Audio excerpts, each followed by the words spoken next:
একটা আন্দোলন তৈরি করতে হবে। একটা আন্দোলন তৈরি করতে হবে, আলোকিত এবং সম্পন্ন মানুষ তৈরির আন্দোলন। এই আন্দোলনের জোয়ার সৃষ্টির জন্য চাই একটি কেন্দ্র, যেখান থেকে সঞ্চারিত হবে অনুপ্রেরণা, সাহায্য, সহযোগিতা।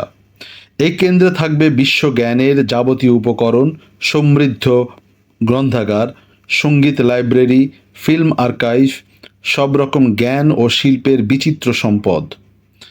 এখানে গড়ে উঠবে জ্ঞানের বিভিন্ন শাখার উপর নানা রকম পাঠচক্র, যা নিয়মিত আলাপ আলোচনা আর মানসিক লেনদেনে হয়ে থাকবে উন্মুখর। শুরুতে স্কুলের প্রাথমিক পর্যায় থেকে মাধ্যমিক পর্যায় হয়ে কলেজ বিশ্ববিদ্যালয় পর্যন্ত বিস্তৃত হবে এই কার্যক্রম। আমাদের প্রশ্ন, কিন্তু এজন্য তো অনেক অর্থ দরকার, কে দেবে তা? অসম্ভব স্বপ্ন দেখছেন আবদুল্লাহ আবু সাইদ, ইউটোপীয় স্বপ্নবিলাস। চ্যালেঞ্জ ছুড়ে দিলেন তিনি, এ কেন্দ্র হবেই। মানুষের মধ্যেও মানুষ থাকে, তাদের খুঁজে বের করতে হবে।